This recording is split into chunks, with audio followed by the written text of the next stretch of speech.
Our final guest here, last but certainly not least, is a Los Angeles health and wellness expert, superfood entrepreneur, co-host of the Ignited podcast, yoga teacher, and mother of 3 beautiful children. She founded her superfood company and wellness brand, Philosophy, with the goal of making it easier, more inspiring, and of course, more delicious to attain optimal health and radiant wellness. She preaches intuition with everything she does: intuitive eating, intuitive movement, and intuitive living. Ladies and gentlemen, please give it up for Sophie Jaffe.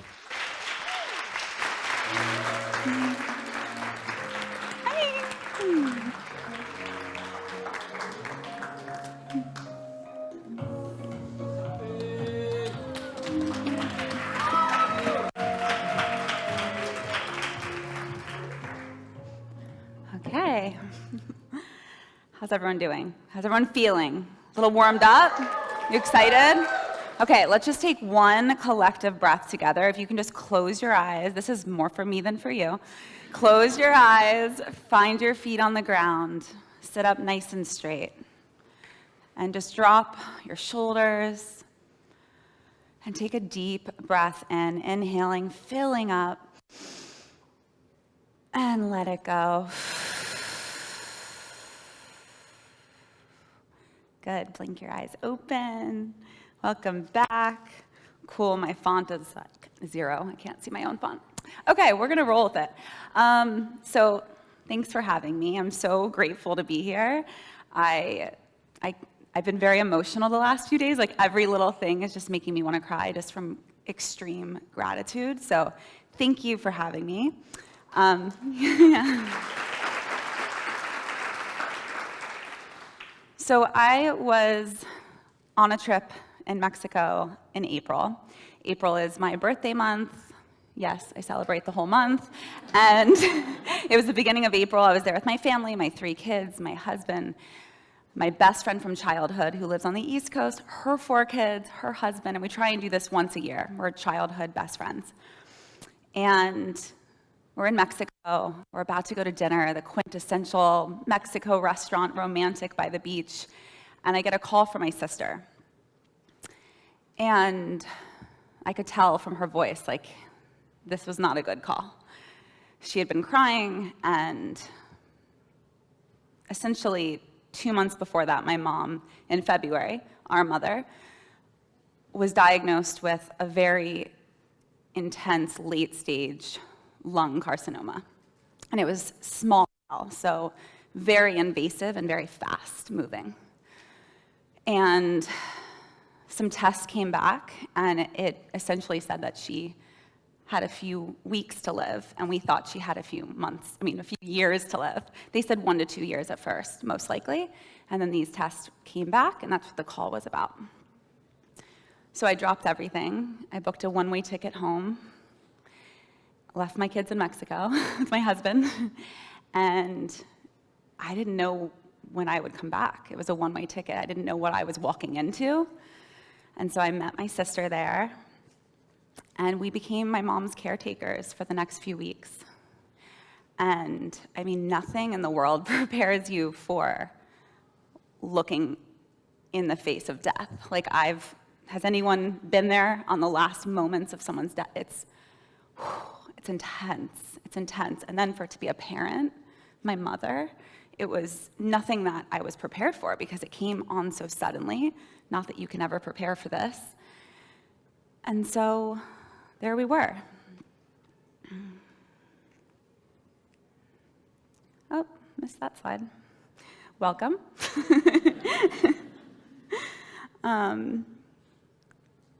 So my mom's always been a fighter, an activist, a warrior, a trailblazer, really. She was such a fiery energy, just such a vibe, also really intense, and we had a lot of conflict growing up because we're both really strong personalities. Anyone relate? So in those last few months, I really got to know her on a deeper level because there was no judgment, there was nothing holding back anymore, whereas before there was a lot of like stuff between us. I just wanted to know everything. I want to know everything about her. And in those last few weeks, she was on a lot of painkillers, and the cancer was like eating her brain, and she was just not fully present. But I just was like so hungry to get to know her on a deeper level. And I said to her, Mom, you traveled across the country, right? You drove across the country, the US, which takes a few days, like with, sleeping, stopping to sleep. And she looks at me dead in the eye, and she's like, 21 times. And I'm like, 21 times. And she doesn't just mean like get in the car and drive with friend. She took my then sister, 1-year-old sister, who at then was 1, now she's much older than me, drove across the country to start her life anew. She hitchhiked. Like, this was her spirit. It's an example of her spirit. So, yeah, just that's her energy, that's her vibe. Me and my brother and her growing up. But yeah, so because of this poor prognosis of such an extensive late stage cancer, my mother chose to leave on hospice and be at home with her loved ones, celebrate. She was partying, inviting her friends over for dinner parties, just enjoying life, not obsessing over like final days and trying to prolong it, but instead just to enjoy it, to celebrate. So stay with me here, little brain fart. So that's my best friend who I was in Mexico with. I've been friends since we were 12. When I was in those final few days with her, someone sent me this quote. It's only when caterpillarness is done that one becomes a butterfly. That, again, is part of this paradox. You cannot rip away caterpillarness. The whole trip occurs in an unfolding process of which we have no control. So what that means is the magic is in the in-between zone. It's human nature to want to speed through being uncomfortable, right? Like, how many of us want to speed through feeling uncomfortable? I even said out loud earlier, someone was like, how are you feeling? I'm like, good, I just can't wait till it's over. And I was like, wait, girl, like, that's exactly what your talk is about. No, be in the uncomfortableness. That is where the magic is. And a caterpillar who's going through a chrysalis, they don't know that they're going through a chrysalis. They're not conscious and aware. So a caterpillar goes into a chrysalis, into that little sac. It's dark. It's womb-like. They don't know what's happening. And you know what they have to do? Anyone know? They have to eat themselves, and then they emerge as a butterfly. So think about that. We all must go through the chrysalis process in different ways. That is what transformation is. You don't get to just get to the finish line. We want to speed through. But if we can honor that metamorphosis, we can honor the process in between, the space between, it will not only be an easier transition, but it'll be more enjoyable, right?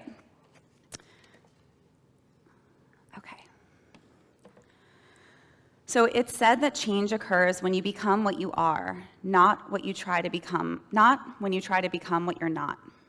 Having the tools and awareness to pull us through the darkest of the chrysalis moments, to hold ourselves in these times of uncertainty and allow trust to carry us through is the anchor of transformation. So it's the tools and the awareness. Again, the caterpillar doesn't know it's going through a chrysalis. It doesn't know that there's an end on the other side. It doesn't know it's about to grow wings. We do know. We have that guarantee. I can stand here and promise you that what's on the other side, I might not know what it's going to look like, but it'll be better. You're going to be a better version of yourself. You will have more depth, more growth. You will emerge more bright and shiny and more evolved, right?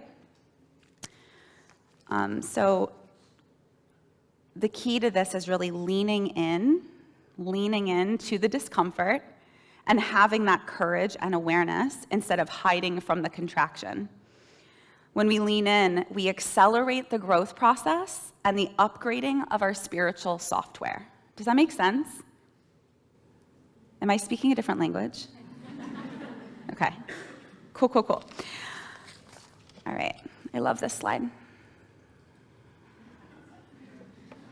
How cute is that?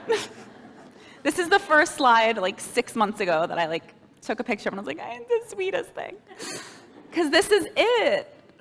This is it, right? This is what I'm talking about. They don't probably, I don't know, maybe they do, but I don't think they talk to each other that way. They don't know, they don't have the awareness, but we're humans. We have the intellect, for the most part. We can help each other and be like, girl, we're good. You got this. It feels gross. It feels ugly. It feels not fun. You want to be introverted and just kind of, everything feels gross right now, right? Have you felt that during transformation? You might not be conscious of it. As you change, as you upgrade your spiritual software of who you are, it doesn't feel good because you're shifting and changing. It didn't feel good coming in here. I didn't feel good to challenge my growth edge. But over time, as we hold each other and we practice this muscle, like a trust muscle, we learn that we got this. And on the other side are the wings. On the other side is a levity, right?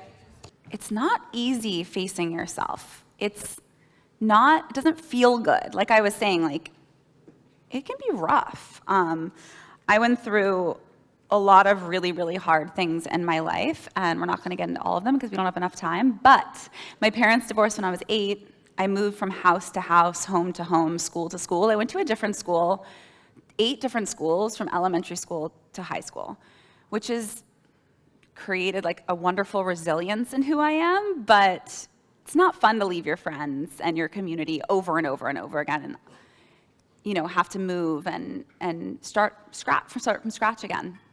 So between that, and then I had a very abusive ex-boyfriend from 15 to 20 who taught me what love was, my first love. And it took a long time to get through that trauma. It took a long time to heal through that. My best friend, Heather, who died when I was 20, very suddenly from a routine surgery. And the list goes on, so I won't bore you with all the details, but I've been through a lot. And what I keep finding is that facing it, going through it, and most importantly, just being in that chrysalis period, being inside of that, knowing how to label it. I probably didn't know how to label it then, but I recognized I need to be a little more introverted. I need to be protecting my energy during these periods of transformation. And to get through this period of growth, which we're all gonna grow after we go through something hard, or an up-leveling, right? Whether it's spiritually, emotionally, physically, it's hard. It doesn't feel good in the moment. But if we can honor that, some days I'm at 111%. I've got 1,000,000 balls in the air. I've got all the kids, and I'm doing it all effortlessly, right? And I've got so much energy. Other days, I'm Netflix and chill, eating bowls of ice cream, which is my comfort food, or bowls of cereal and ice cream, all the things, in bed with the covers over my head. And there's no guilt or shame in that. Old me would have been oh my God, I'm not being productive. I'm not da-da-da. Now I know, just like with working out, we were talking about the importance of recovery. Same thing goes with your emotional self. If you're going all the time, you have to give yourself rest. If you're going through something spiritually, emotionally, and upgrading and up-leveling something really hard, you must give yourself the time and space to honor that. There's no blueprint for death. To hold my mother's hand, to act as a rock for her to push against during her time of uncertainty, was the most life-altering experience of my life. To do so with my sister side by side, the two of us banding together, learning as we went, mustering up the most patience and presence I've ever had and ever thought I was capable of. My mom passed away April 17th at 6:45 in the morning after this insane gust of wind came and felt like it was like a tornado, like it was going to take the house down. And that's when I knew, okay, it's going to be in a few minutes. So we sat with her, and after the wind passed, her soul pretty much left her body. I saw her take her last breath, and I realized in that moment, wow, she watched me take my first breath at home. I was a home birth. And then I got to watch her take her last breath at home. It's just like this really cool full circle moment. Also terrifying, for the record. We all know this. Life is so short. We hear it all the time. But it's moments like that that really, really remind all of us. Like 3 weeks before, she was bouncing off the walls. I brought my 5-year-old home to visit her. They were like watching this spirit horse movie, and my mom's screaming and hooting and hollering. Like, just her personality was vibrant and alive. And 3 weeks later, just like that, she was gone. Just like that. How you show up and do life every day is how you change. I'm so grateful to have built a strong foundation of tools and rituals to ground me, guide me, heal me, and keep me standing. My life's focus solely isn't just the work I'm doing, but also to allow that work to keep the challenges from becoming mine. So those rituals and those daily habits that I do every day help to prevent most daily things from becoming my own, whether it's other people's stuff or just things in the world, right? We are endlessly creating new versions of ourselves over and over. We are always redefining our standards. Change is the most constant thing in the whole world. It's the one thing we can rely on as a collective. How can you open yourself up to embracing it? Again, embracing the space between change, or the chrysalis, and also known as negative space or the liminal phase, can be a transformative and empowering experience. So these are different tools. I won't go through all of them, but these are essentially the tools, the practices and tools that allow us to slow down when we're in this chrysalis period of change and healing. So now you have, can they get some of these notes? Yeah, that'd be great. Because then when you're in it, you can recognize it. Or if like your partner or your best friend is in it, you can be like, I think you're going through some shifts, and you know, these are some things that I learned can help you during this time, instead of trying to push it away and being like, this is ugly, I don't want to look at myself. Which you don't have to look at yourself, but like sit with yourself, right? So we've got all these different tools, recognizing the transitional nature of being, so that awareness is always the first step. Embracing the uncertainty, practicing self-reflection, call in support, right? Get to know people today if you don't know them. Connect with each other. You are of like-mindedness. So it's important to have people that just get it, right? Like, yo, I'm in the chrysalis, got you. Like, right? An understanding of languaging. Embrace the ugly. Instead of avoiding or resisting discomfort, try to embrace it as a catalyst for growth. Tend and care for yourself. Sometimes that means laying in bed, eating bowls of cereal, and watching Netflix on repeat. And trust. Just understand the meaning that meaningful change takes time. And no one's pace is the right amount of time, right? Like, it's how quickly she heals from her mother's death isn't the amount of time that I need to heal from my mother's death. I can take as long as I need, as long as I'm being authentic and really like, I'm doing the work, I'm moving through the processes of grief, right? I'm not just like putting the covers over my head forever. Okay, I would love you all to stand up. Okay, who's ready to shake it all out? Woo! Okay. All right, so what I want you to do, this is a very cathartic, so it's nice to be talked to, right, and talked at, and learning cerebrally and intellectually all the things I've been saying.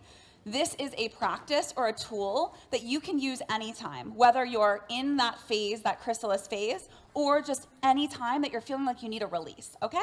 So I'm gonna show you how quickly we can do this. We'll just take a couple minutes.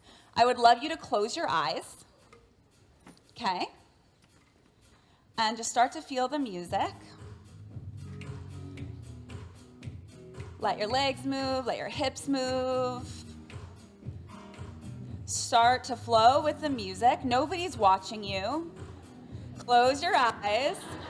You're not being graded, you're not being judged. Start to move a little bit more. If you bump into someone, you're good, say what's up. Start to move as if there's no one else here. Close your eyes and just be in your body. So maybe bring one hand to your heart, one hand to your belly.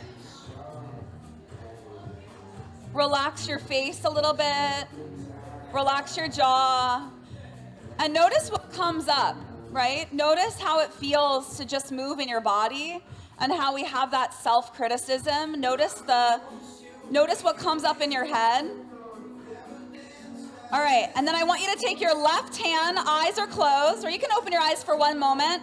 Take your left hand and you're gonna start shaking it. Take your right hand, shake it.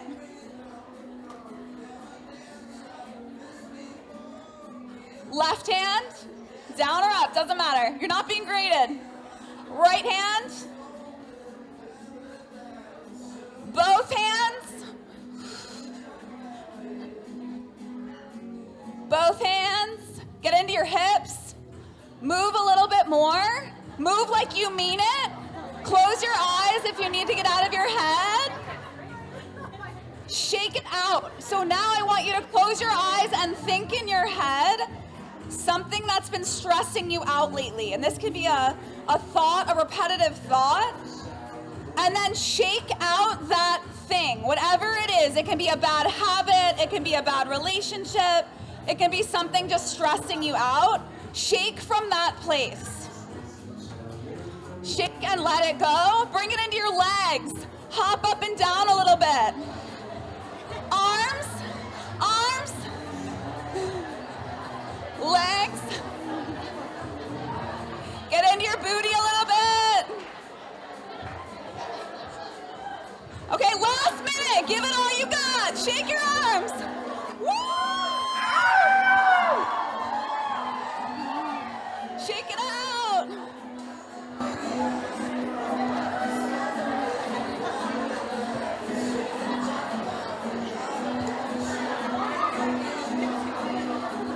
Perfect. Awesome. It's only been a few months since I held my mother's beautiful face. 2 inches. I held her face as she took her last breath. Like, I was in it. And what I realized is that my entire life's spiritual work manifested and was embodied in that one experience. Like, I was facing everything at once.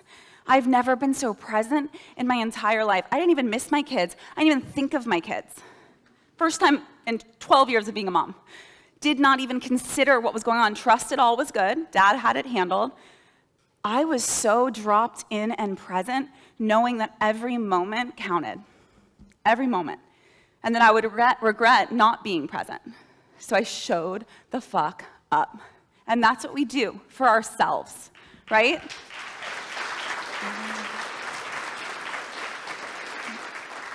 Today, as I hold my mother's energy in my heart, I get to love my children the way that she loved me, even if it was really hard for us to express it and for me to receive it. There's a lot of resistance there. I know how much she loved me, and I loved her so much, and she knows that. But I get to now give it to my children, effortlessly, fully, without holding anything back.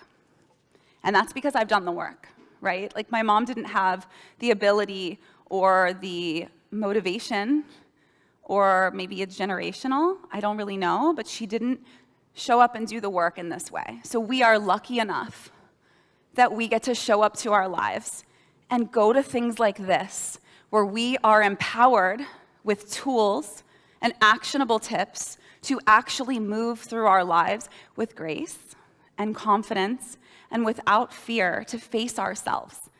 There's nothing scary about looking within, right? And it's gonna help us to live a more vibrant present now in life. They asked her, "Can time heal you?" She answered, "You are the key to your healing, not time. Hurt, trauma, and dense conditioning will continue sitting in your mind, impacting your emotions and behavior until you go inward. What heals is self-love, learning to let go, self-awareness, and building new habits. How true is that?